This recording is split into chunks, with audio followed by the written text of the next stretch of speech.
Derby County made a deadline day signing of Harrison Armstrong just a few months ago, and what a signing that has proved to be for John Eustace at Derby County. Now, obviously, the signing was not made by John Eustace. It was a signing made, we believe, by Paul Warren, but ultimately it could have been a club decision to bring Armstrong in after failing to get in a range of different targets. Now, me personally, I was on the fence about this deal back at the start the end of January when this deal eventually went through, and I will admit I was on the fence. I wasn't sure. It was very much a 50-50 conversation of, is Harrison Armstrong going to be good enough to play in the Championship? Is he going to have an impact on Derby County's season, or is he just going to sit there on the bench? And I remember sitting in this exact position having this conversation on deadline day when Harrison Armstrong was linked to Derby County, and it was essentially just a medical being left to do.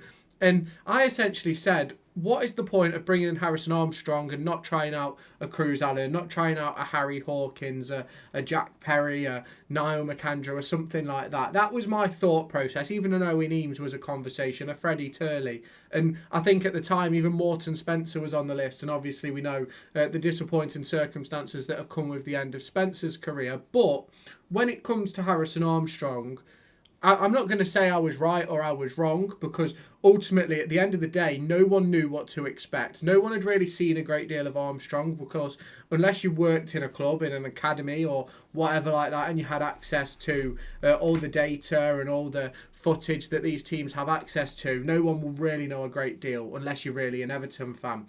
And I think, to be honest with you, he came in, I'm not going to say straight away he was a breath of fresh air, but he came in, I think it was against Norwich where he made his debut. You can correct me if I'm wrong, but I'm sure it was Norwich where he came on for about 20 minutes. And I thought he was okay in that game. Then he played against Oxford and didn't really do a great deal. Then obviously came in versus QPR, 5 minutes. Didn't do a great deal again. Then completely no minutes versus Millwall. And then the opportunity arose for Harrison Armstrong to make his full debut for Derby County under John Eustace at Middlesbrough. And to be honest with you, I don't think Derby County have looked back, because he has been, in my opinion, one of Derby County's best performers since he made that full debut against Middlesbrough. And I think that he has actually been the glue that we've been missing. Now, I heard Ed Dawes talking on BBC Radio Derby yesterday about Harrison Armstrong and about how he's playing the role that we sort of anticipated Kenzo Helbmine to play. Now, for me, he's not, in my opinion. Like, everyone has their own opinion, and Ed is perfectly welcome to his, everyone else is welcome to theirs. But for me, I always expected Armstrong to be the player in front of an Armstrong, like where Liam Thompson's playing, like where Ebou Adams is playing. I didn't expect him to be the deepest of the three. Now, for me, I think Harrison Armstrong has added a balance to that midfield, which it isn't necessarily because he's the most skillful player on the pitch. It's not necessarily because he's the best player in the midfield or the best player on the pitch. It's purely just calmness and composure and that consistent etiquette of being able to know when it's right to just play the simple pass and keep the ball moving, or whether it's time to try and break out. Like, he always seems to know the right thing to do, and you've got to give him a ton of credit at 18 years old to be able to come into the Championship and be playing within a team that's in a relegation battle. Like, when he made his first start, Derby County was at rock bottom of the Championship. When he made his second start, he was a massive reason why Derby County took that 2-1 victory against Blackburn. And I think what a lot of people are missing when it comes to Harrison Armstrong is how important that calmness and that composure and that sort of, that little bit of technique that Ebou Adams doesn't have, Liam Thompson doesn't have. That bit of technique that he's got is absolutely phenomenal. Like, you watch it, I'm not saying that he's brilliant in every game he plays. I think there's been a couple of games where he's been a bit off it. Now, ultimately, for saying that he's played, 11, I think he's started 11 games, I think it is. I think he's played 14 in total. I think he's only had 2 or 3 bad games. And one of them was against, I'd probably say Swansea. I think he was a little bit non-existent. And one of them was Luton Town, which I don't necessarily think was his fault. I personally think the Luton Town result was down to the style and system we played and taking away that extra midfielder, which meant Armstrong had a lot more to do. Now, don't get me wrong, Do I wish Armstrong had scored more, got more, and been more creative with more assists, more goals? Absolutely. But for a midfielder that's essentially been our shield in front of our back five, I think he's scored a goal. He's played 1,015 minutes, and I think he's been the most important part of our team since Blackburn Rovers, that Middlesbrough game. Because if we do go back to that Middlesbrough game, I think we played a midfield three, with Harness as a 10, if I remember rightly. Yeah, it was Armstrong and Adams as the deeper midfielders, Harness as the 10, Barkhuizen on the right, Jackson on the left, obviously Yates up front. Obviously, we've since made changes to that, which is now obviously a back three if we go to the Hull City game.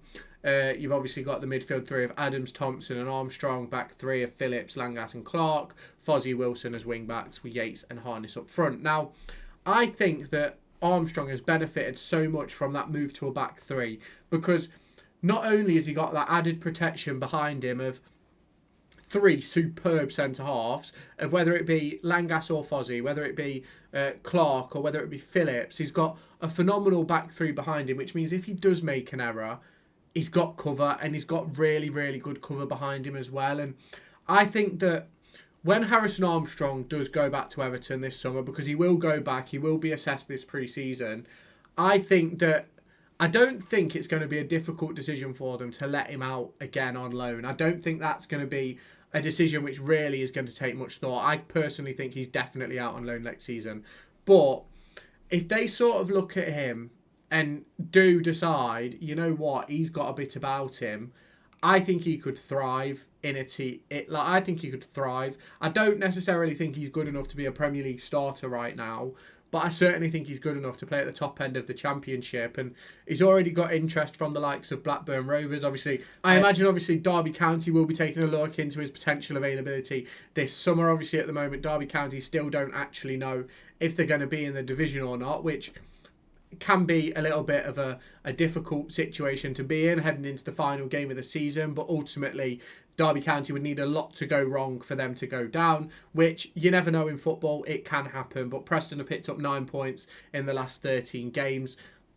I think if anyone's going down, it's going to be them. Now, obviously, back towards Harrison Armstrong. Now, FootMob have him rated as a 7.19 across the course of his period at Derby County. Obviously, he has made appearances for Everton as well. I think that does include this season, where I think he's played maybe 5 or 6 times, I think it is, in the Cup, and a couple of Premier League appearances as well. But for me, I think he's been one of the most important signings, but not for the reasons why a lot of people probably anticipated it would have been. Now, we all knew heading into this January transfer window that we needed quality. We needed players across the pitch entirely. We needed a striker. We needed a couple of midfielders. We needed a couple of wingers. We needed a 10. We needed fullbacks. We needed defenders. We potentially needed a goalkeeper. And realistically, the January window wasn't great. I think we can all agree it wasn't great. We bought in good players. Don't get me wrong. Langas, brilliant. Clark, brilliant. Armstrong, brilliant. I do believe that Selverson will turn out to be a really good player when he's fit. And then you look at, obviously, the players that we let go. Obviously, Erin Cashin, Collins moved out of the building, Sonny Bradley moved out of the building, Tawanda Chiwa moved out of the building. Now, I'm not saying that we should have kept those players. I'm not saying that they're better than any of the players we brought in, right? And actually, I do believe we've actually made an improvement on our defence with letting Cashin go. But we'll get into that later on in the season review video next week. And I just think that what we were missing from essentially, it was September when Ozo got injured, to when Armstrong came in, was a player that could sit in front of the back four, a player that could play the ball, a player that could get on the ball and make things happen and move around the pitch with the ball.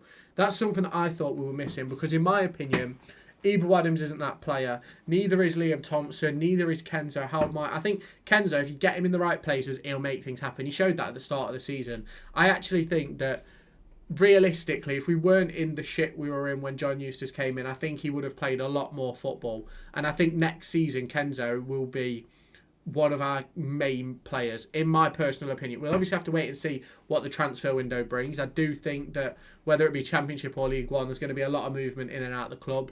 And obviously John Eustace will have to sign off on those. And there is reports that he turned down the opportunity to work with Patrick Dubois, which I'm going to get into at the end of the season. Now, for Harrison Armstrong, what an incredible loan spell it's been. He really has proved his worth, and he's proved to everybody at Derby County who sort of, I don't want to say people doubted the signing. People were worried about the signing because of the position we were in and the fact that he'd made 6 senior appearances heading into joining Derby County. But what he's done in the 14 games he's played for the club has been magnificent. And I think it's not necessarily Max Bird-esque, but if he could top off this season with a winning goal against Stoke City on the final day that secures us in the division, I think he can top it off as a great loan spell. So long as we stay up, he can top this off as a great loan spell, because I think he has been a phenomenal footballer, and John Eustace has done magnificent work with him. And I think if he spends another year at Derby County,